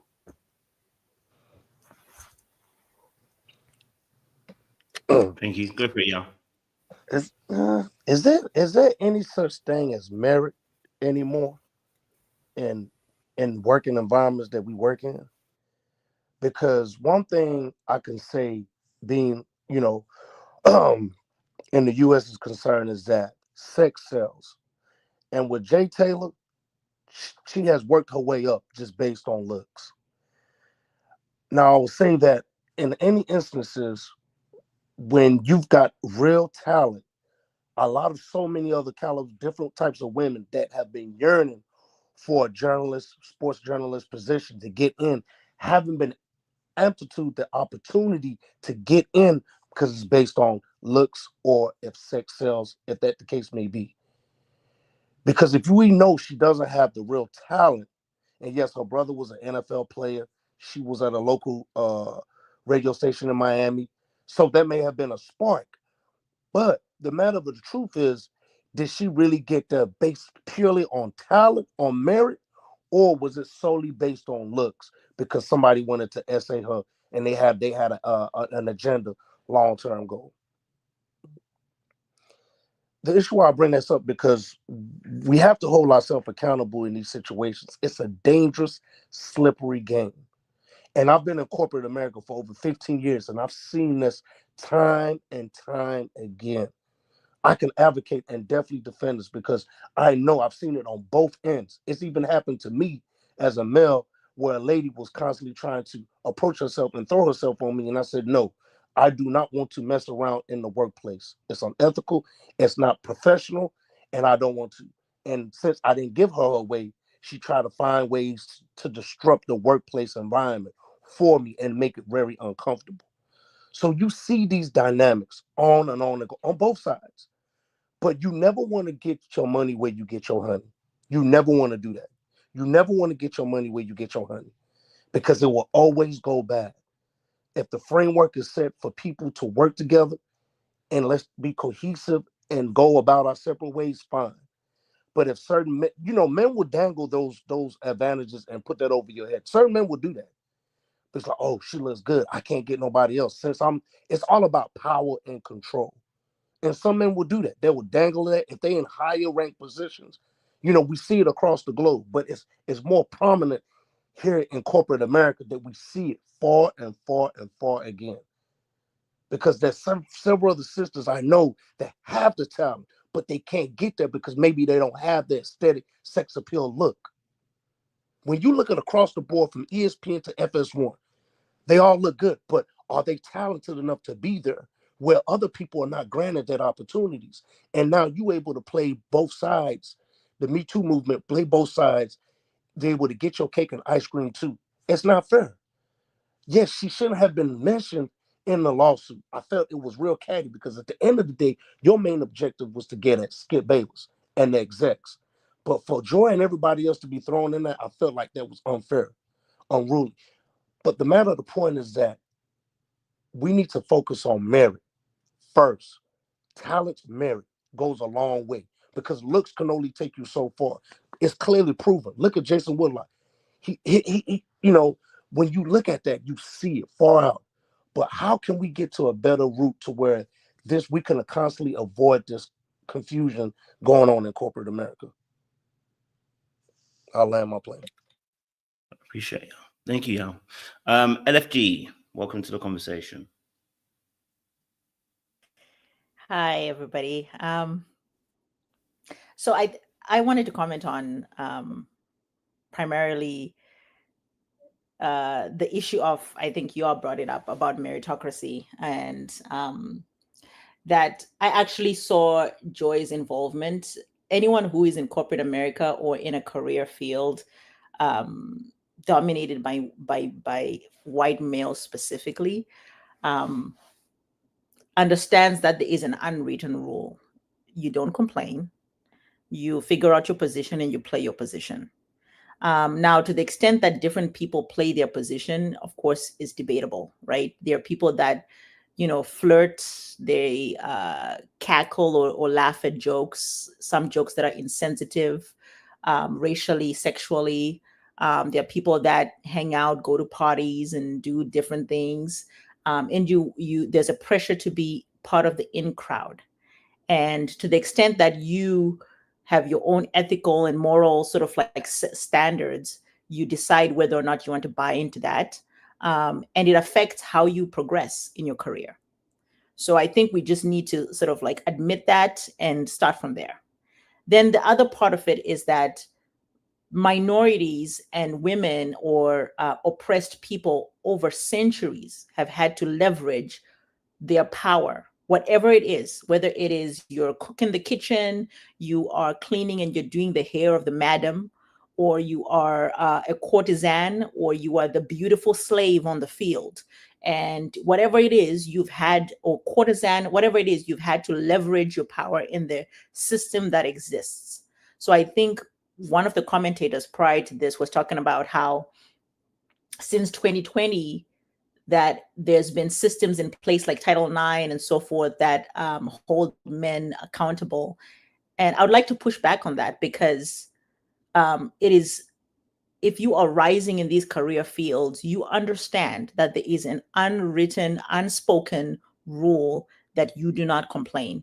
You might complain and you might win, right, in that scenario, but you are never progressing again. That's why it's called an exit strategy. And when we look at joy specifically, I think as a society, we like to talk about consensual and non-consensual because it's easier. There's a boundary there, but there's grace, there's quid pro quo.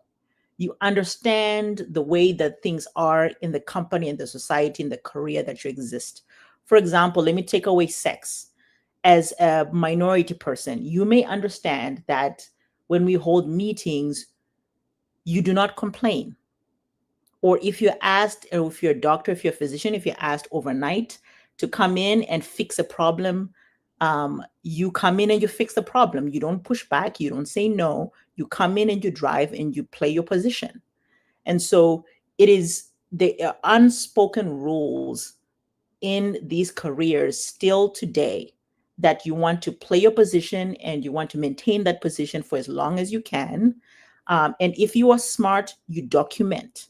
You document and you document and you document. And when it is that you have had your full, and each person's capacity is different. Some people have stricter boundaries and they tolerate zero. And some people have laxer boundaries and they say, look, I'm only going to go so far. I will attend their parties. I will go. I will do this. I will do that. But at a point, I'm out. You have to dictate where your limit is. Joy is navigating in that space. I don't know what drives her, and I don't know her personally. I don't know any of these women, but it's clear to me that FS1 or Fox Sports is just another example of these fields and these careers or these institutions where there is a way that things operate and they're understood, and it blurs the lines. And yes, it may be consensual, but at the same time, you have an understanding that, well, if you would like to be promoted, if you'd like to stay, if you'd like to, you sort of flirt, or maybe you wear your cleavage a little bit low, or if you're a Black person, you look the other way, you laugh at a racial joke. If you're a Hispanic, maybe you whatever it is, you are nicknamed something, you sort of laugh it off. For example, at my workplace, there's a woman who is called Peanut, and it's because of her complexion, and she does not like it, but she says, you know, what am I going to do? And so, and for her, she's, you know, she's earning $250,000, and she's like, look, do I complain about being called a racially sensitive thing called Peanut because of my complexion, or do I earn my money and get stock in the company and support my family? I've got 4 kids. So there are these navigations and debates and blurred lines we have to navigate in this unfair society, which is not meritocracy based. It is about relationships. It is about doing your part, figuring out how to move forward. And I think as a society, one of the things that we need to start talking about is how we stop these things from going on. And it's hard. It's difficult. It takes leadership involvement. It takes us holding people accountable. But make no mistake, this is happening all behind every single company or large institution. Fox has been exposed. But if you look at ABC, they've had their issues. CNN, all of these places have had their issues because it is there.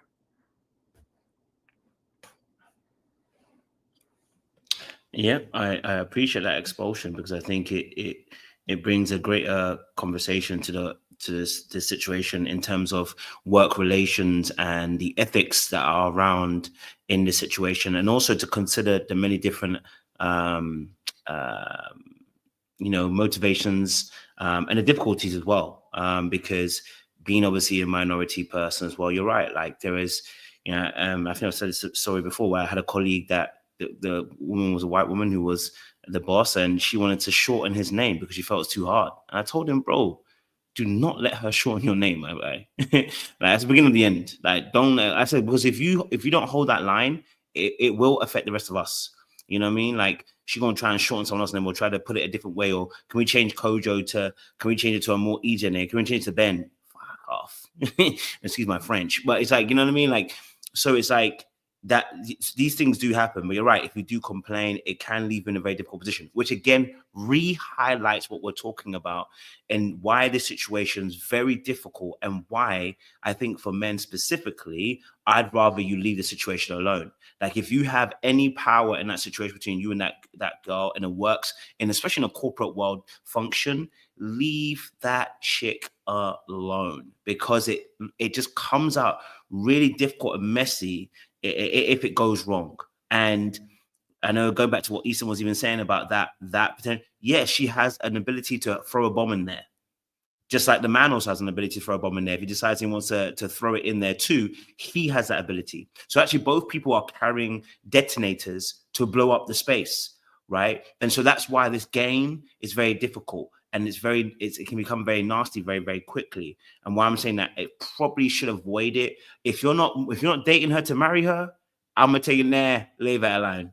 Yeah, if you're not dating to marry that woman, leave that one alone, because it can blow up in your face really bad from a male perspective, where even if you guys finish nicely, let's say you start flirting with somebody else, if she does get into a space where she gets jealous, you can't you can't stop her from being jealous. Now she feels some type of way. If she doesn't blow you up, she wants to blow you up. But again, why do you put yourself in a situation where you've overexposed yourself in that relational field of workspace, again, once more, that she can blow up your world? And that's why we're saying for the men not to go into that space. If you ask somebody, especially if you are in a place of power, it just leaves you exposed too much in that instance as well. So obviously there's other aspects of the situation. You guys have mentioned it about, obviously, the lady obviously exposing Joy, maybe to strengthen her lawsuit, etc., as well. But I wanted to ask a question, obviously, because there was something else that was mentioned, that she actually had a husband first. It goes deeper, apparently. So obviously she had a husband. Obviously she did what she did, but apparently she claimed DV. I think he claimed that she was cheating. So again, that's another conversation in itself. But apparently he was paid off. And the fiance that she also lost after was paid off by the husband was paid off too. I just got the fiance. Maybe it's just a fiance. Was her husband not paid off to keep quiet after as well? I didn't see that. I mean, if it was read somewhere else, I just didn't see it in the one I read. Maybe I misquoted. Yeah, it just said that they went out to dinner and he noticed the interaction between the two. Okay, which so let led me to keep it actually the fiance 100% to make it 100%. So I make sure. So the fiance obviously for sure was paid off. So already we're dealing with somebody. So this situation's got complicated. You know what I mean? Like this situation is complicated. I'm gonna again talk from the male perspective. You pay me off, and obviously your girl, you got a girl who technically is not going to be loyal to. I do understand why they probably took the payoff, but then this also leaves you as a man kind of compromised. Like your integrity now comes into question too, because we talk about women taking payments and saying if it really was about the crime, then they shouldn't have taken the money. And we got a whole fiance shutting up and taking money when his girl is getting ran through. I'm just saying that's wild to me. I'm just saying. If we go hold people accountable, you know, I'm all about holding everybody accountable. But as a man, I'm just gonna say that is wild. If we talk about women taking payments in these situations, you let your girl get ran through and you take a payment. I know it might have seemed like compensation, but I'm just saying, where your balls at? Well, in his defense, Mm. in his little bit of defense, he didn't take the payment per se. He just allowed some of the wedding stuff to get paid from what was written in the thing, and then he dipped. But that's still wild to me. I'm like, That's why would diabolical. you That allow? is very diabolical. So that But I'm means you just got trying to figure another out how man. did this come about for you to even allow to agree? If there was an agreement, I'm with Kojo. I'm with that's Kojo. crazy. Who's wearing the pants in the relationship? Who at No, that but that's point what I'm saying. is Yeah, like how wearing did the we get to pants? this agreement? How do we get to this agreement? That's what I want to know. That's the part That I really is want to know. diabolical. That means What? as a man, he will never be able to have a say in a relationship. That Because means you as a allow woman, that somebody, an cooch is outside good as person. hell. That cooch is fire as hell. I'm It don't make no sorry. sense. Now, can we talk about the Nigerian brother that also had an affair with her too? That also was messing around with her too? The other Emmanuel Ocho? Was he married or was he in a relationship? No, or he's something? not married. He was single, was he? He's single. Okay. He's single. That's I a saw But he the also Oscar has 2 another weeks ago. show on FS1 that I know he used that as leverage in order to same situation. Because you know, everybody has their show under the network and they get to dictate and decide who's a guest panel on their show. The more shows you have I thought he didn't under want the her to network. come. He was underneath her. Joy was higher up than Emmanuel was. She's been on the network and she had a higher role. She was way higher than him. I mean, I see him in Austin all the time because he was a UT football player. So I see him all the time. Yeah, he's from Dallas. Some of my people know him. So yeah, he's from Dallas. Yeah. In that situation, maybe there was a. You got it. I wanted to talk about Acho. Firstly, answering Kojo's question about the fiance taking a payment. Yeah, that is diabolical. I think you are now dealing with people that at a certain level that are like, what can I get out of this situation for myself? And that's what I saw from reading that. I was like, okay, at this point, everybody was like, I'm going to get mine. I'm not going to get screwed over. I'm going to get mine.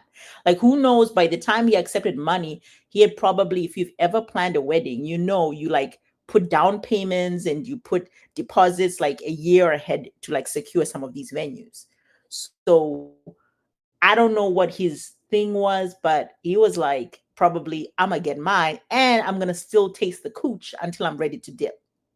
So I think at this point, you've got to realize, I think for everybody who's listening, when you're dealing with a group of people who are like, we've decided I'm going to get what I can from this situation, to hell with everybody else and to hell with ethics and morals.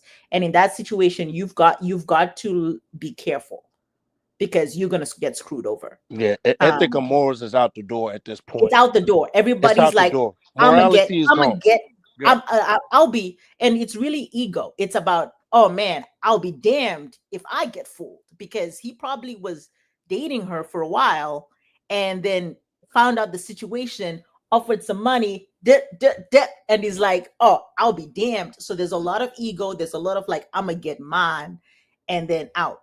Then the last thing I wanted to say was about Emmanuel Acho. Oh man, I've been following his career. He needs to be careful because Black men, you get screwed over. You get screwed over.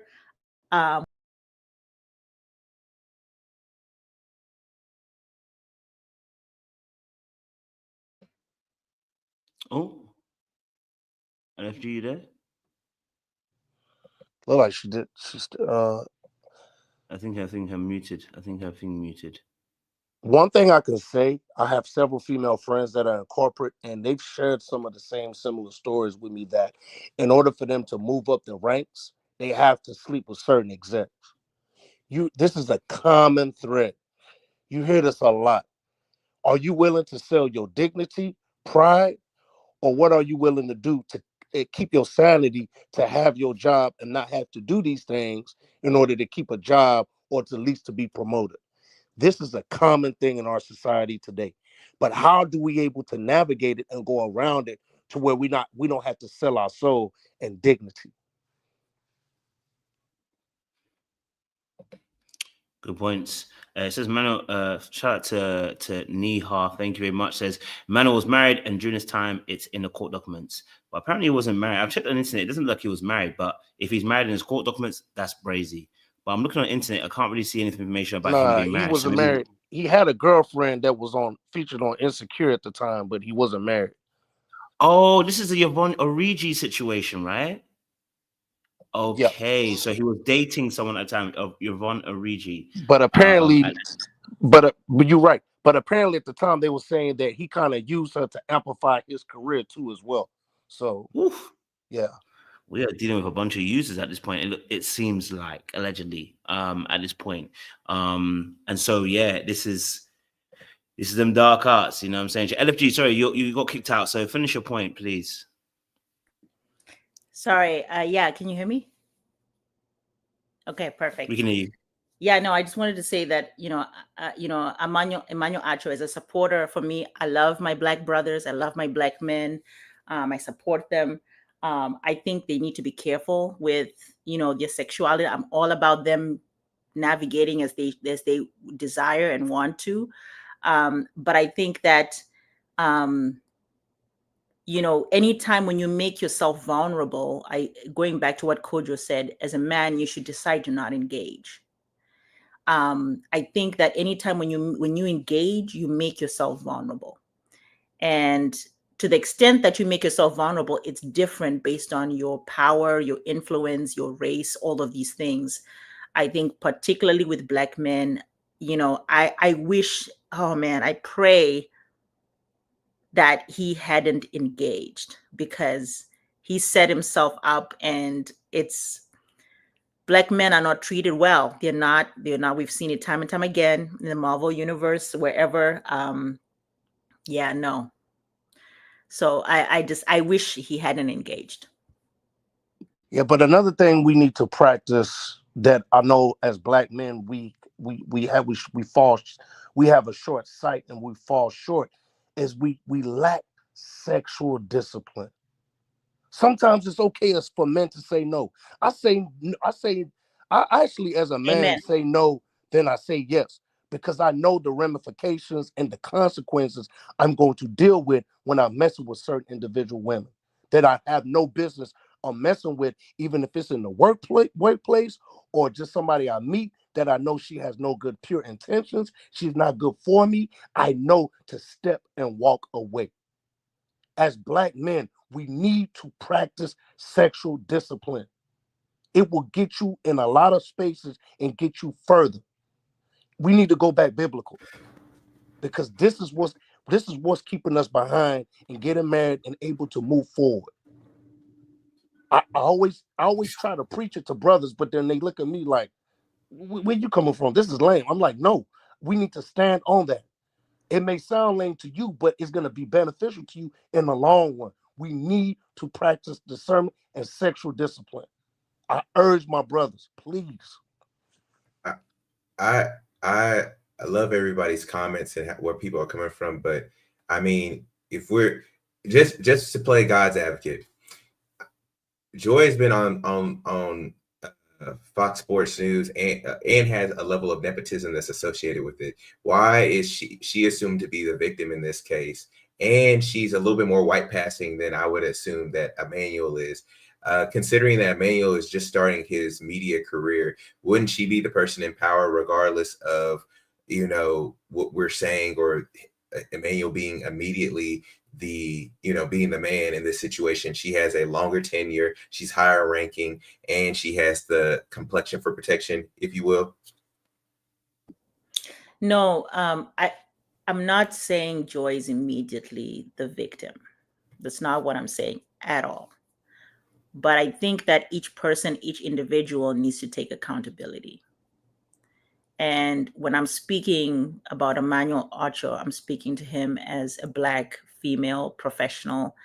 And I'm saying to him, you know, in that moment, in those moments, yes, you see an attractive woman behind you, but you know what's at risk for you. You know the society you live in. And as to the extent that you can, exercise discipline and discernment. I don't know what his life is anchored on, but I think if you look around again and again in society, Black men like you guys on this panel, you are not treated well in society. And so I think that speaking to his part was separate from Joy. Joy's actions are completely separate in that situation. Agreed. I think we were just, that was sort of like a detour. So I don't want to conflate the two. Agreed. Agreed.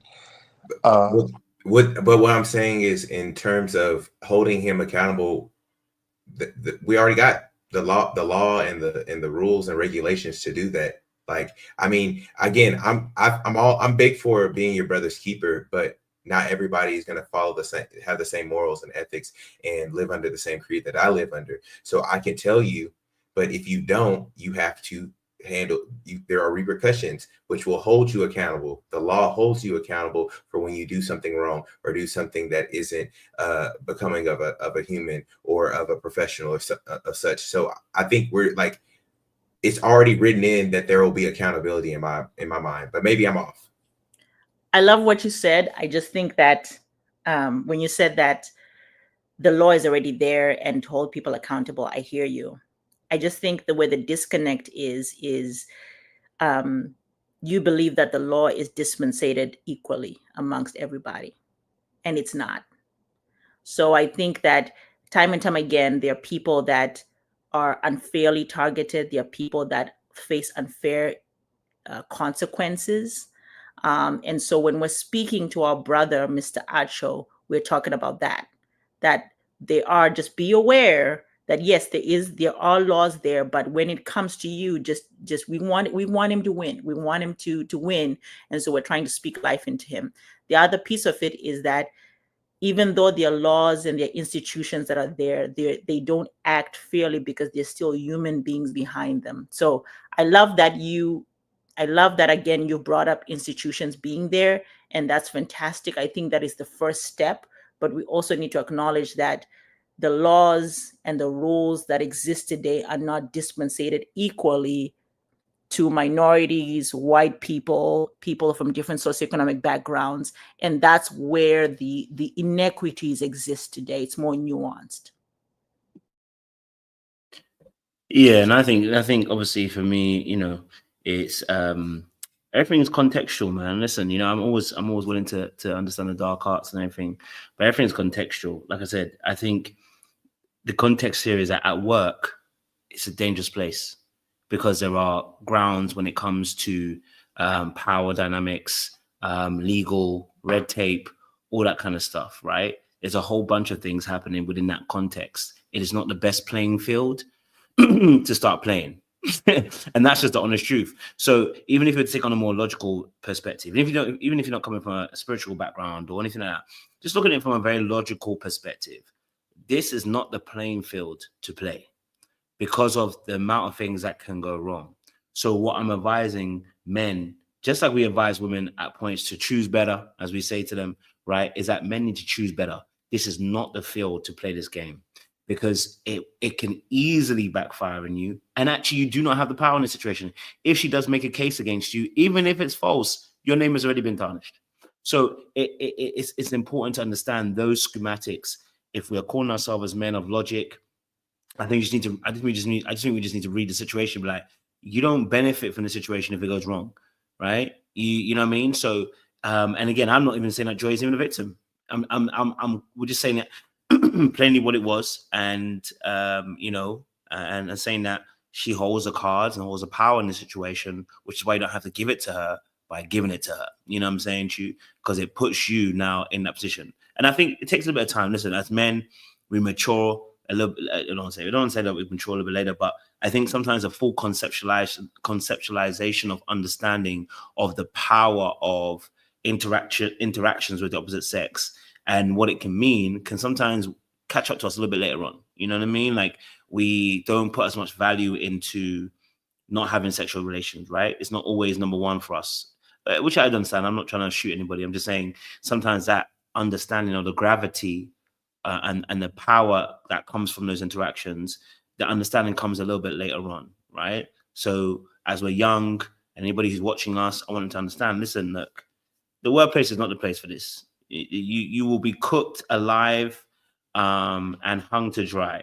And you know, if you are going to do this kind of stuff, you know, this is not the place for doing it. Workplace, corporate, business, whenever there seems to be that power dynamic between you and someone else, leave that place alone, man, because it doesn't favor you in any instance. I mean, if anybody's a Christian, we shouldn't be doing it anyway, but I think that goes without saying. But I'm just saying, for anybody else out there, like, yo, man, let's leave that alone. Let me use myself as an example. I'm in Houston, Texas, right? You can imagine the amount of temptation there is the minute I walk out the door. As a single black man, professional, doing pretty well in my career endeavors. It's always wise and always good to understand the position that you're in as a man when you try to constantly elevate yourself and better yourself, and understand that, hey, it's okay to say no. It's okay to remove yourself from certain situations, because I'm always theory, you know, like you said, about my whole brother's keeper situation.